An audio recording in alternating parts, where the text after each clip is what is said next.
Dierbare Here Jesus, baie dankie dat ons ook op so 'n gepaste wyse ons tiendes en ons offergawes na U skathuis mag bring. Here Jesus, dis ook ons begeerte dat U in hierdie week met elkeen van ons sal wees. Here, dat U ons sal kom rig en dat U ons sal kom stuur deur die Heilige Gees. En Here Jesus, as hierdie die week is van die wederkoms, dat ons U bruid geklee sal wees, rein en vlekkeloos, gereed sal wees vir U koms. Dankie Here dat ons met 'n opwagting kan uitkyk na die tyd wanneer U ons gaan kom haal, sodat ons vir ewig by U mag wees. Word U verheerlik deur wat ons doen, deur ons optrede, deur ons denke, en mag die Vader verheerlik word ook deur ons dade. Ons kom bid dit in die naam van ons Verlosser, Jesus Christus. Amen. Nou vriende, ons gaan vandag mate hou en ons tema dan ons dankofferdiens, 'n geleentheid waarop 'n mens kom en jy kom sê vir die Here dankie. Is dit 'n gebruik? Is dit 'n gewoonte? Ja, dit is 'n gebruik. 'n Gebruik om na die Here toe te kom en om vir hom dankie te sê. Ek wil vir u vra voor ek vandag begin, wat leer ons gewoonlik kinders? Wat is eers van die eerste dinge wat 'n mamma en 'n pappa hulle babietjies leer? Nou ek gaan dit vir u maklik maak, aangesien ek 3 kinders het, en ek en my vrou het nogal gewet-ywer rondom hierdie eerste woorde, en ons het dit met van ons kinders redelik goed reg gekry ook. En die eerste ding wat ek en my vrou ons kinders geleer het, was papa, mama. En een van my kinders het dit reg gekry. Ons het dit per toeval ook op die foon opgeneem, haar eerste woorde. Nou die foon is gesteel hier in Canelwalk, hele paar jaar later, so ons kan dit nou nie vandag vir u speel nie. Maar sy het gesê, papa, mama, nee. Want ek het elke dag na toe gekom, toe sy nou net so begin praat, en sê ek vir haar, papa, papa, papa, papa, papa, en ek het dit die hele tyd vir haar gesê. En mama het net mama gesê. En toe sy haar eerste woord sê, toe sê sy papa, mama. Toe kom dit net spontaan uit. Maar ek weet, u stel nou nie so baie daarin belang nie. Dis soos 'n klein bietjie nuttelose inligting, ek weet. Maar wat is die volgende woord wat jy jou kind leer? Dankie. Dankie. Dit is die eerste woord wat 'n betekenis het. Die eerste woord wat 'n betekenis het, waarop 'n kind vir sy ouer kan sê hoe hy voel oor dit wat aan hom gedoen is. Vriende, ek wil nou nie snaaks wees nie, maar ek wil hier waarborg, my kinders het nie 'n idee wat ons vir hulle doen nie. Hulle het nie 'n idee hoeveel kos ons op 'n manier gestoom het en dit fyn gemaak het en wat ons gedoen het nie. Hulle het nie 'n idee hoeveel nagte ons nie geslaap het nie. Hoeveel nagte ons in hospitale gesit het nie. Hoeveel omstandighede en al wat ons eintlik maar net by hulle wou hoor is die woord dankie. Nou vanmôre kom ons op 'n groot mens manier en ons kom en sê vir die God van alle tye, die Skepper wat daai 3 bloetjies vir my gegee het, kom sê ons dankie. Ons as mens kom verskyn voor die Here en ons kom sê dankie. Ek dink ek hoef nie die boodskap verder in te lei nie. Ek dink u snap die gedagte dat 'n mens in dankbaarheid teenoor die persoon wat dit gratis en verniet aan jou gebring het, om te kom sê dankie. Dankie. Nou is baie mense wat sê, Dominee, jy verstaan nou nie, maar ek verstaan nie hierdie storie nie, want ek het lankal dankie gesê. Het ons regtig? Is dit wat God doen eenmalig verby en dit hoef nooit weer herhaal te word nie? Daar moet nooit weer dankie gesê word nie? Hoeveel male 'n dag sê my kinders dankie? Vriende, hoeveel male 'n dag sê ons nie dankie nie? Maar wat beteken dit? Kom ons lees 'n bietjie Bybel en dan kyk ek en ek gaan nou vandag iets probeer wat ek gewoonlik nie reg kry nie, maar ek gaan tog probeer. 'n Mens moet dan probeer. Ek gaan probeer om 2 hoofstukke te lees, nie net 1 nie. Ek gaan 2 lees. En ek wil vandag vir u Psalm 50 lees. En ek wil vir ons Psalm 50 lees en ek het net 'n kort gedagte wat ek uit Psalm 50 uit wil lees. En as die Here dit toelaat en die tyd wil bietjie stil staan, dan wil ek graag Psalm 51 ook lees. Maar kom ons kyk net vir 'n oomblik na die woord van die Here. En die Psalm leer vir ons, is 'n Psalm van Asa, die ware godsdiens, staan nou hier by Psalm 50. En as ons oopmaak daar Psalm 50 vers 1, dan sê hy, 'n Psalm van Asaf, die God van die gode, die Here, spreek en roep die aarde, van die opgang van die son af, tot by sy ondergang toe. Uit Sion, die volkomenheid van skoonheid, verskyn God in ligglans. Onse God kom en kan nie swyg nie. Vuur verteer voor sy aangesig, en rondom hom storm dit geweldig.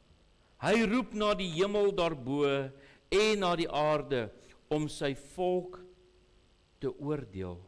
Versamel my gunsgenote vir my, hulle wat my verbond by die offer sluit.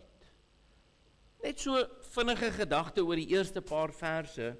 Dit leer vir ons so bietjie rondom God, leer vir ons so bietjie waar God beheer, waar God heers in die hemel en op die aarde. Versamel hy vir hom en hy wil, en natuurlik weet ons wat nou leef, 2000 jaar nadat Christus gesterf het, in die 6000ste jaar, weet ons presies wat dit beteken, versamel my mense. Wat is besig om te gebeur in Jerusalem? Wat is besig om in die aarde te gebeur? Die aarde is in 'n drukgang vir die wederkoms van Jesus. Die aarde is op 'n plek waar die woord in voorbereiding gebring word vir die koms, sodat hulle wat vir hom is, bymekaar gemaak kan word. En nou kom vers 5 en hy sê, versamel my gunsgenote vir my. Wil u vanmôre onder hierdie val? Versamel my gunsgenote vir my, hulle wat my verbond by die offer sluit. Hulle wat my verbond gehoorsaam. Hulle wat nakom dit wat ek van hulle verwag. Nou vriende, ek as pa en my vrou as moeder het verwagtinge op ons kinders. Ambisies. Vriende,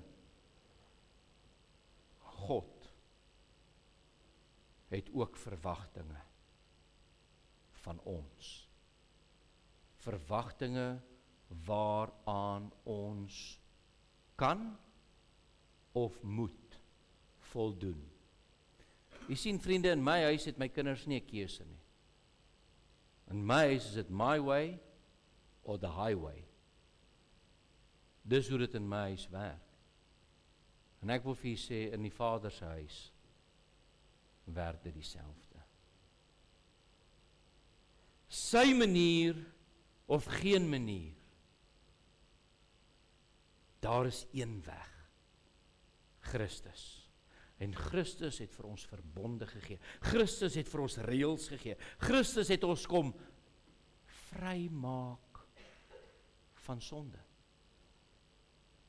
Ons is nie 'n klomp sondaars vandag hier by mekaar gejaag en ons bely mekaar ons sondes en ons vertel vir mekaar alles wat ons hierdie week in sonde reg gekry het nie. Nee.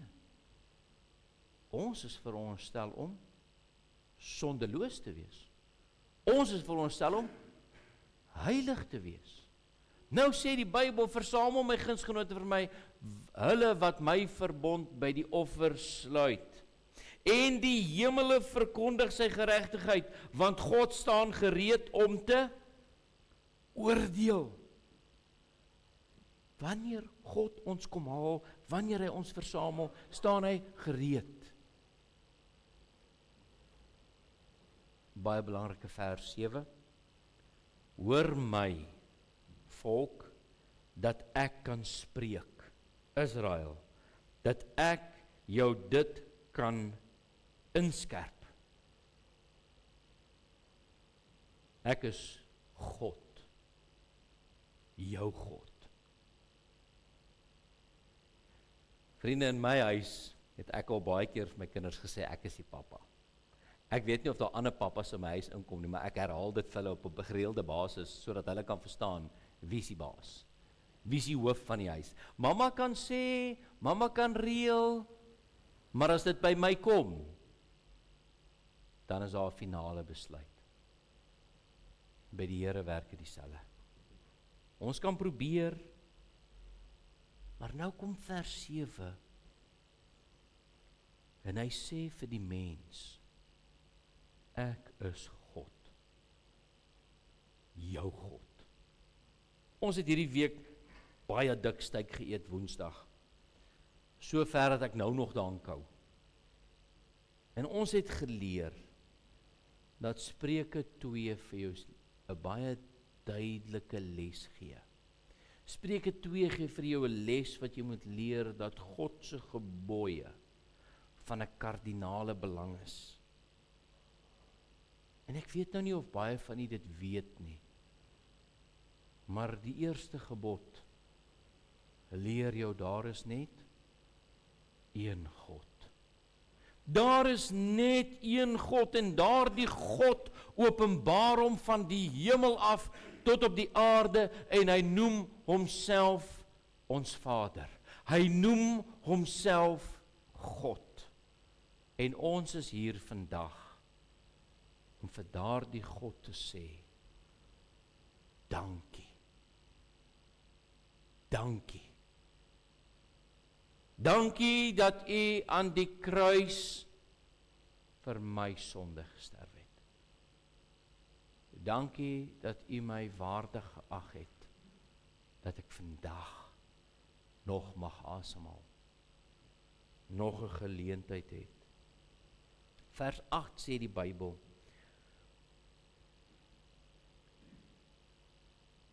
oor jou offers bestraf ek jou nie. Oor dit wat jy gebring het staande, oor jou offers bestraf ek jou nie. En jou brandoffers is altyd deur voor my. Oor dit wat jy bring na God toe, straf die Here jou nie. En dit wat jy aan hom offer, en dit wat jy in 'n brandoffer is 'n volkome offer, 'n totale oorgawe in erkentenis van wat God doen, en vir jou doen. En die Here sê in sy Bybel, dit is altyd deur voor my. Ek vra u vandag, wat is vandag voor die Here aangaande jou offer? En nou praat ek nie van die offers wat vandag ingekom het nie. Ek praat nie eers van hierdie jaar nie. Ek wil vir u vra. Die Bybel sê dat wanneer jy 'n offer voor God bring, dan is dit altyd deur voor hom. Iets wat jy na hom toe bring. Die Bybel leer vir ons dat wanneer God kom, sy loon is met hom, maar die Here sê ook, alles wat ons gedoen het, gaan hy op die altaar sit. En alles wat op die altaar is, gaan hy wat? Aan die brand steek. Maar al die hooi, die vragte hooi wat ons aangery het, en al die stoppels, en al die ander goed wat ons in ons eie waan en ons eie eer en voor mense gedoen het, gaan alles aan die brand gesteek word, en daar gaan niks daarvan oorbly nie. Die Bybel leer vir ons, jou regterhand moet nie weet wat jou linkerhand doen nie. Die Bybel leer vir ons dat jy nie 'n bassein vir jou moet uitblaas voor jy iets goed doen nie, maar dat jy in jou stilligheid dit moet doen.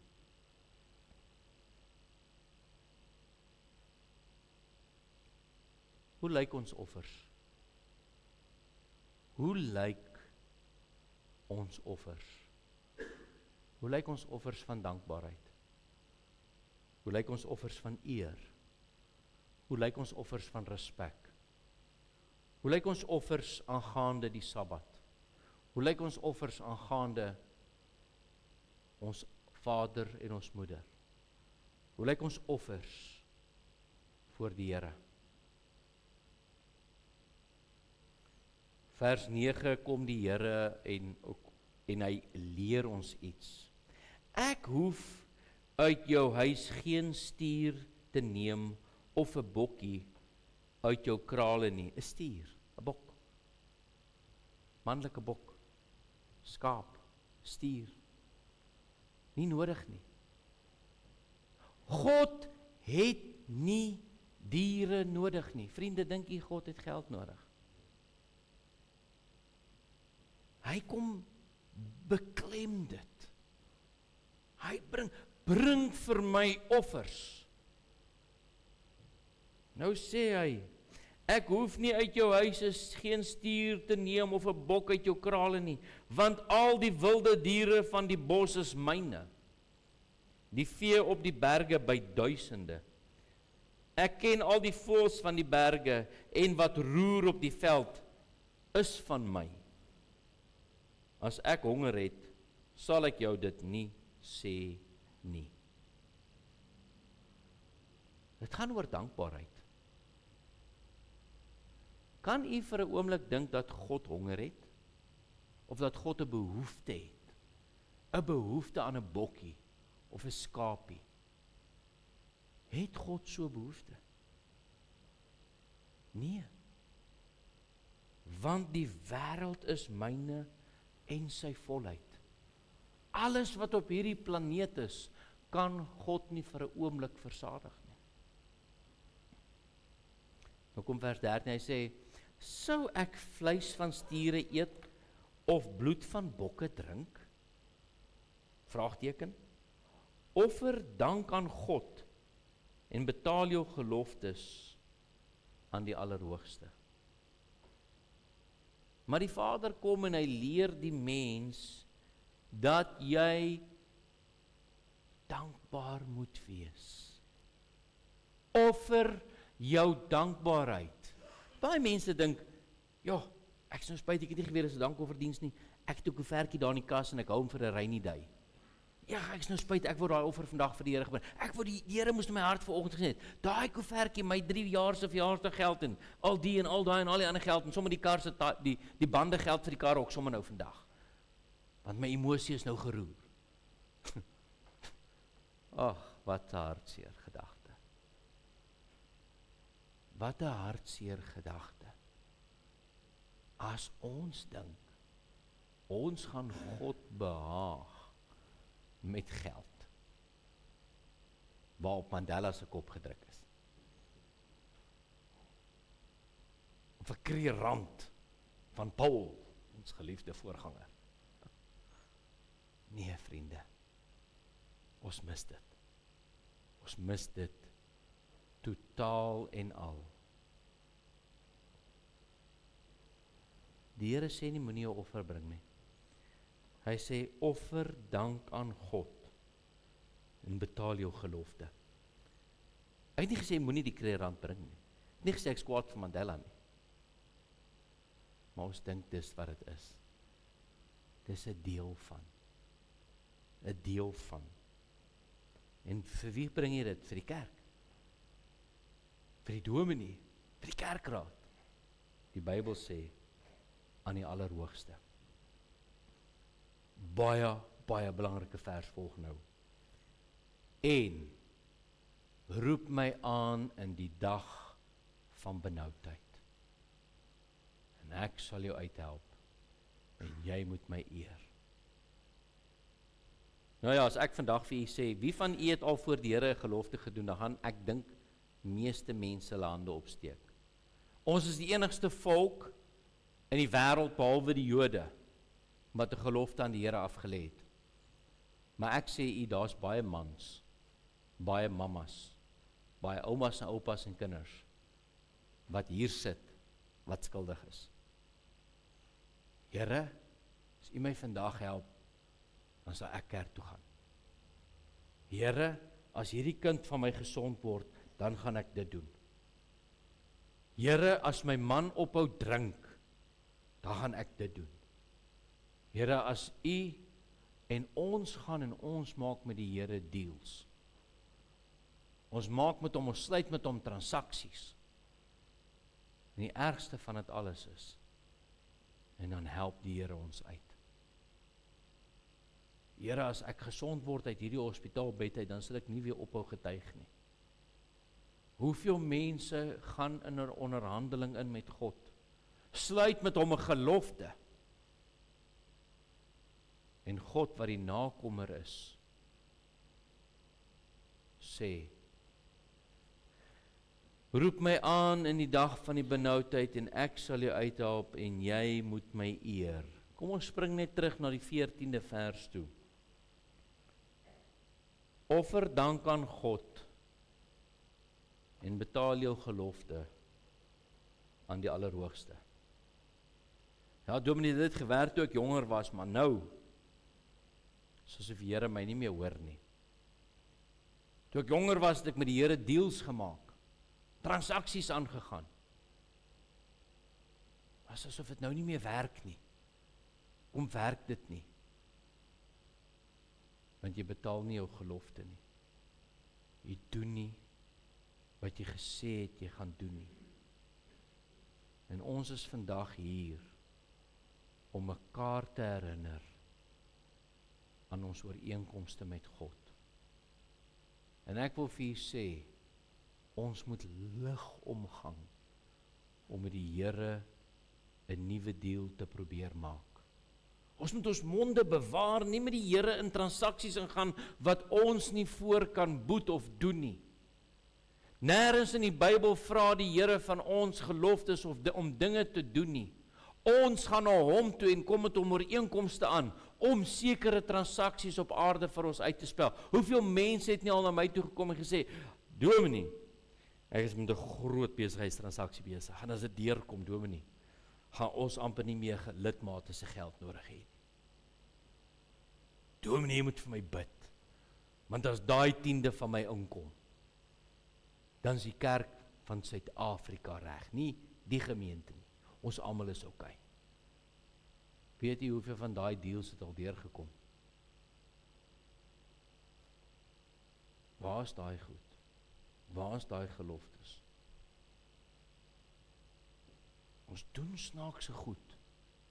Maar vriende, ons is hier vandag om ons gelofte te bring. Ek is hier vandag om u attent te maak op die gebrek soms. Maar ek wil hê wanneer ons vandag by daardie deur uitloop, of die ander een, stam 2, dat die hart met God in lyn gaan wees. Ek gaan die res van hierdie hoofstuk vinnig lees. Maar aan die goddelose sê God, wat vertel jy nog my insettinge en neem jy my verbond in jou mond, terwyl jy die tug haat en my woorde agter jou werp. Hier's mense wat God praat en voorgee asof hulle God dien, maar hulle doen dit nie. Die Bybel sê in vers 18, en dit voel vir my of ek dit selfs in ons land sien dit as trokke breek, ongelukke langs die pad plaasvind.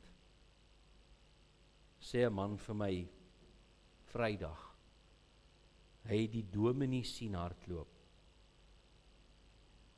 Nou jy weet, as ek 'n dominee sien hardloop, maar raak ek bang.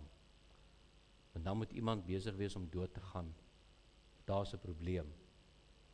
Maar hy het die dominee sien hardloop na die brandende trok toe, sodat hy ook vir hom 'n kas drank kan uithaal. Want hulle het dit gesteel.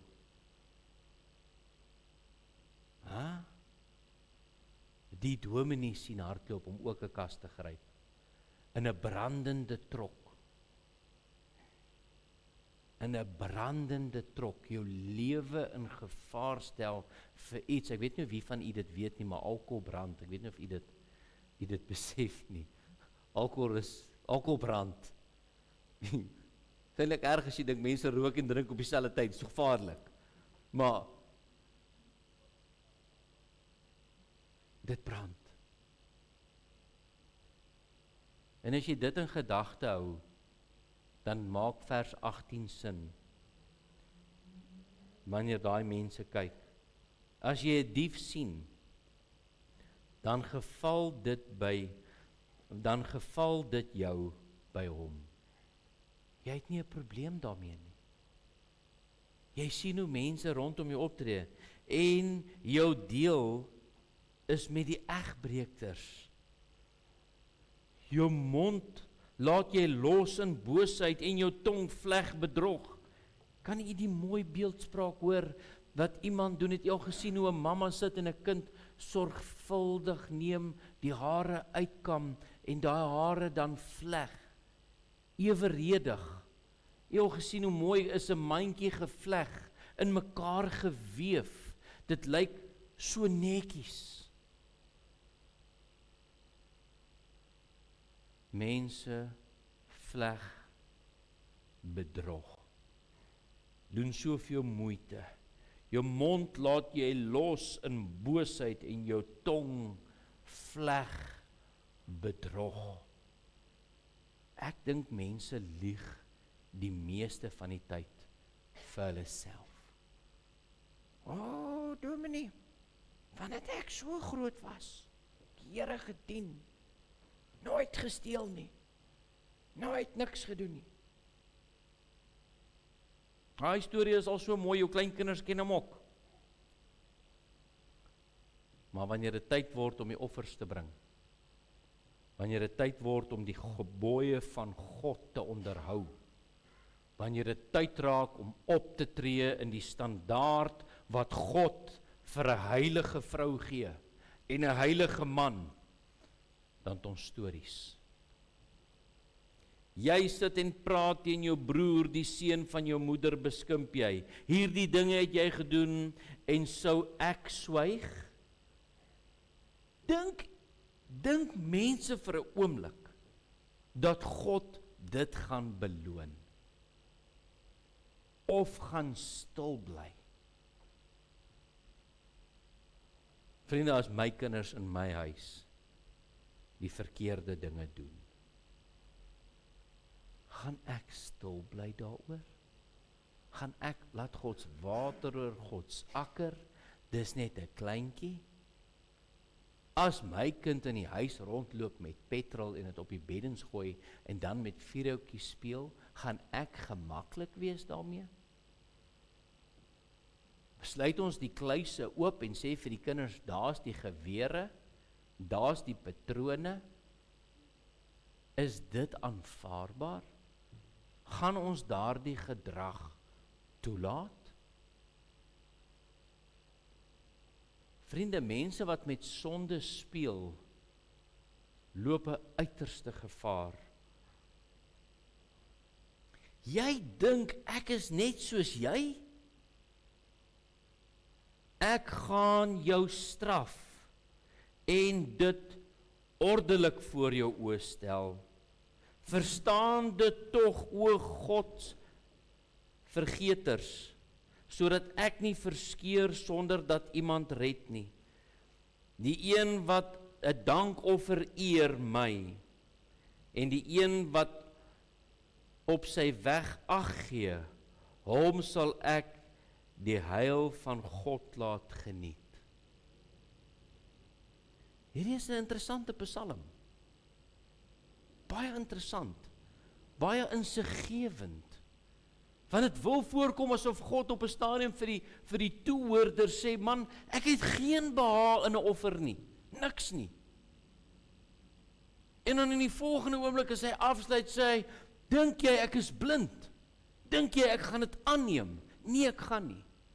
Maar hy wat 'n offer bring in geregtigheid, hy wat 'n offer bring, op hom sal ek ag gee, op hom sal vers 15 so groot impak hê.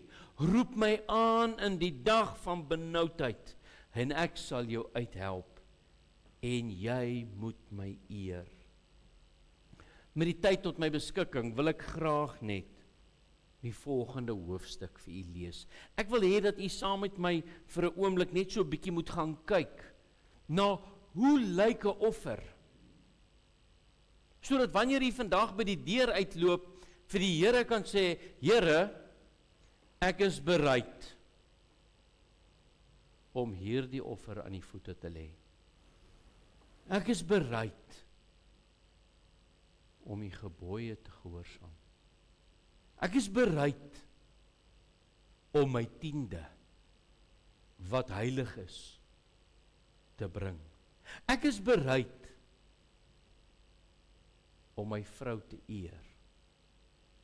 Ek is bereid om my huwelik te respekteer. Ek is bereid om U eerste te stel as God, nie as my hulp nie. Ek is bereid om U gebooie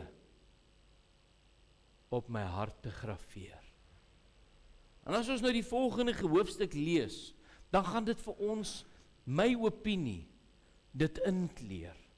Dit gaan vir ons lig werp op so 'n dankoffer, 'n manier van.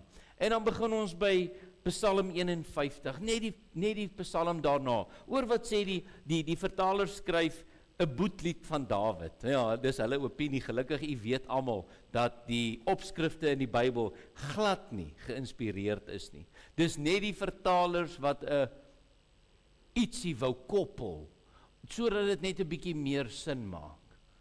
Maar kom ons kyk, wat sê die Bybel in Psalm 51 vir die musiekleier, 'n Psalm van Dawid.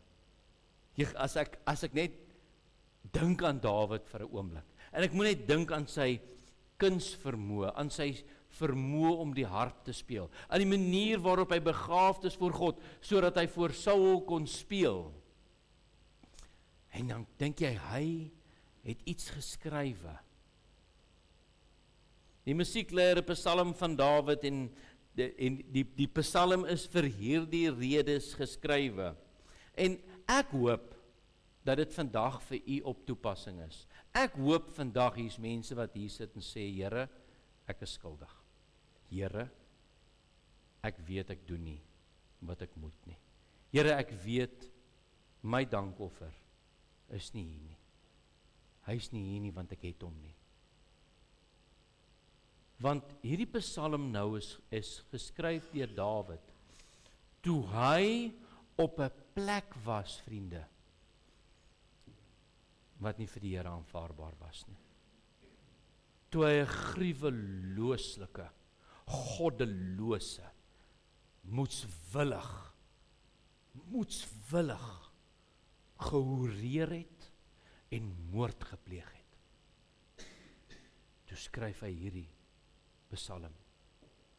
Toe die profeet Nathan na hom gekom het, nadat hy by Batseba ingegaan het, skryf Dawid hierdie woorde, en ek hoop dis u gebed nou, vriende, as ek hierdie lees, dat dit u gebed word.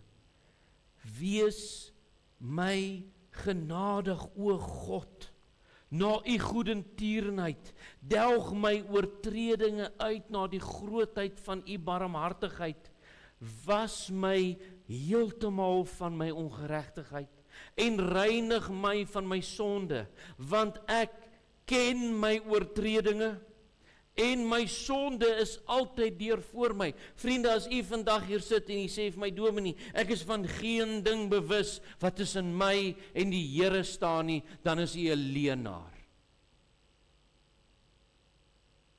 Dan is u 'n leienaar. Dawid erken sy toestand. En mag u vandag u toestand voor God insien. Teen u alleen het ek gesondig en gedoen wat verkeerd is in u oë, sodat u regverdig kan wees as u spreek, rein as u gerig hou. Kyk, in ongeregtigheid is ek gebore, en in sonde het my moeder my ontvang. Vriende, is ons almal nie in hierdie toestand nie? Het ons almal nie gesondig nie? Is ons almal nie deur sonde die wêreld ingebring nie? Vriende, ons praat nou van die mannetjie wat ingestap het by Saul en vir hom gesê het, as julle nie kans sien vir Goliat nie, ek sal, want hy beledig God.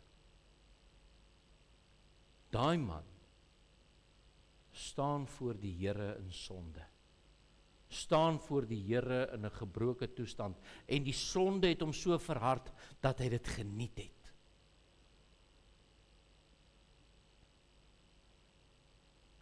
Hy sê in vers 5, kyk, u het 'n welgevalle aan waarheid, in die binneste en in die verborgenhede maak u aan my wysheid bekend.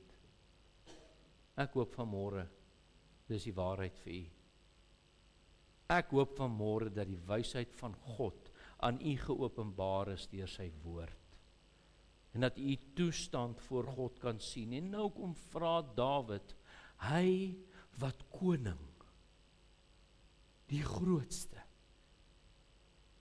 hy vra vir die Here, ontsondig my met hysop. Nou, die van u gaan nou nie verstaan nie. Hysop is die takkie wat hulle in die water gesit het en gesprinkel het. Dit is die water wat met bloed gemeng is, wat hulle gebruik het wanneer 'n huis melaats was. Dis dieselfde takkie wat hulle gebruik het om die beddegoed te besprinkel. Dis dieselfde wat hulle gebruik het om die volk te doop. Dit was 'n reinigingsmetode. En Dawid hef sy hand op na die Here. Hy sê, Here God, reinig my met hysop. Kom maak my skoon. Vat die water en pas dit op my toe. Want wat is Dawid se toestand, vriende? Hy's 'n oorreerder.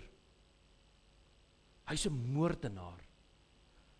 Hy het Batseba se man doodgemaak vir sy eie welis.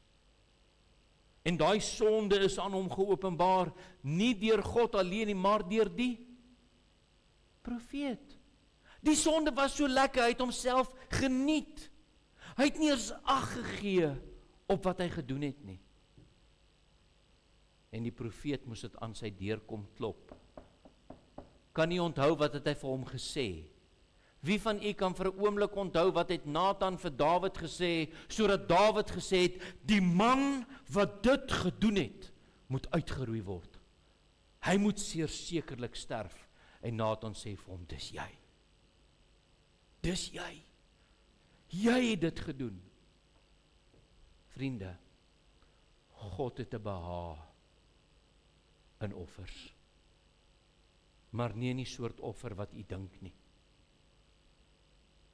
God het 'n behaag in offers. Ontsondig my met hysop dat ek kan rein wees. Was my dat ek witter kan wees as sneeu. Laat my vreugde en blydskap hoor. Laat die gebeente juig wat u verbruisel het. Verberg u aangesig vir my sondes en delg uit al my ongeregtighede. Skep vir my 'n rein hart, o God, en gee opnuut in die binneste van my 'n vaste gees. Verwerp my nie van die aangesig nie, en neem u Heilige Gees nie van my weg nie. Gee my weer die vreugde van die heil, en ondersteun my deur 'n gewillige gees. Ek wil die oortreders u weer leer, dat die sondaars hulle tot u kan bekeer. Red my van bloedskuld, o God, God van my heil. Laat my tong u geregtigheid uitjubel. Here, open my lippe dat my mond u lof kan verkondig. Want u het geen lus in 'n slagoffer nie. Anders sou ek dit gee. In brandoffer het u geen behaag nie. Die offers van God is 'n gebroke gees, 'n gebroke en 'n verslae hart sal u, o God, nie verag nie. Wat is u gesindheid as u vanmôre hier sit? Wat is u gesindheid as u u eie lewe in oënskou neem en u eie gedrag? Moet dit nie 'n effek op jou hart hê as jy besef God het 'n begeerte na jou nie. God het 'n begeerte om jou siel uit genade te red. God het 'n begeerte om jou vry te maak van inwonende sonde.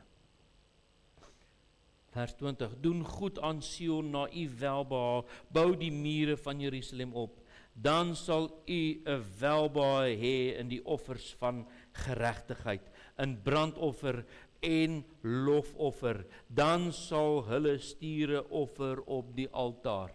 Vriende, wat sê dit? Sê dit of God van die offer sê nie? Kom ek sê dit vir u stomp. Ek gaan dit nou vir u so stomp sê, as wat een mens vir 'n ander mens iets kan sê. Hou jou offer. Druk hom in jou sak. Gaan steek hom by jou huis weg. Hou dit. Dit beteken niks as jou hart voor God nie reg is nie. Hou dit. Dit is 'n nul op 'n kontrak. Dit beteken niks nie. God het nie eens 'n behaag daarin nie. Dit walg hom. 'n gebroke gees. 'n gebroke gees wat met God versoen vir sonde is voor God wel aanneemlik. En as jy jou toestand voor God berei het en voor God bely het, dan alleenlik. Ons moet eintlik 'n slot op die kus sit en vir jy sê, hou dit, totdat jy by die Here vrede gemaak het. Dis die standaard. Dis 'n dankoffer. En dis waarom ons vandag hier is. Ons is nie hier om geld in te neem nie. God het nie geld nodig nie. God het mense nodig wat vergifnis van sonde ontvang. God het mense nodig. Omdat God mense nodig het God 'n probleem om mense te maak? Of wil God mense hê wat hom uit 'n vrye wil, 'n vrye keuse? Laat ons mense maak, na ons beeld, na ons gelykenis, sodat nie een van hulle verlore hoef te gaan nie, sê Johannes 3 vers 16, maar die ewige lewe kan hê. Gaan almal hemel toe? Nee, stellig nie. En ek wil vir julle sê, die deursnee mense in die kerk gaan ook nie hemel toe nie, want hulle het nie gebroke en verslae harte voor God nie. Hulle dink God het 'n behaag in offers. Ons moet ons harte, ons gesindhede, ons sondige toestande voor God bely, vriende.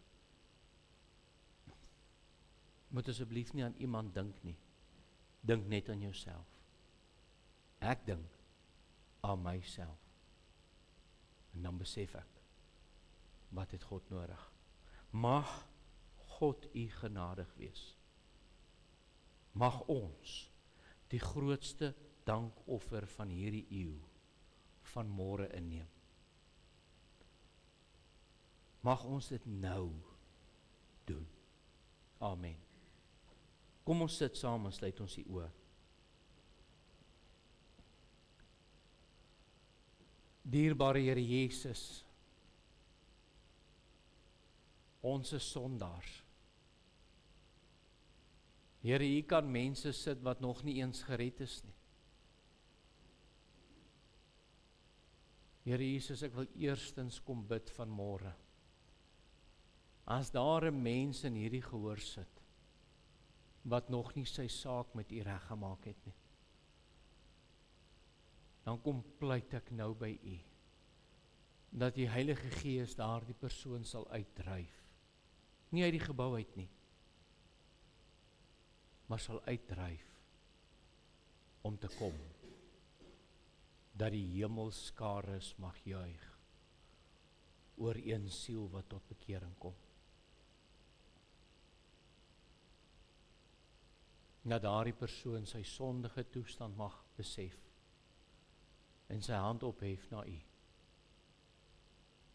En Here, dan wil ek kom bid vir die tweede groep wat hier sit. wat beloftes maak, wat nie gehou is nie, wat reëlings tref, wat verbreek word, vir mense wat hulle hande in die kollektebord insteek en steel, mense wat oorspel pleeg, mense wat hoereer, mense wat met drog met hulle tonge vleg, mense wat skinder, mense wat u besteel. Here Jesus, ek wil kom bid en vra, dat u ons sal raak sien, dat u by my sal begin, Here, dat u my hart mag reinig, en elke ander hart in hierdie gehoor. Ontsondig ons, Here, met daardie hyssop. Kom was ons skoon met die bloed van Jesus, en bring ons op 'n plek waar ons gemeenskap met die Heilige mag hê. Laat ons opreg handel en wandel met ons medemens. Dat ons opreg voor u mag neerbuig as die enigste God, die belangrikste God, die allerhoogste God, wat hierdie aarde gaan kom besoek. Here, help ons om nie kerk te speel nie. Help ons om kerk te wees. Help ons om heilig te wees, onbesmet, rein. Laat ons u mag tegemoet gaan in die lig. Ons kom bid dit in Jesus heilige naam. Amen.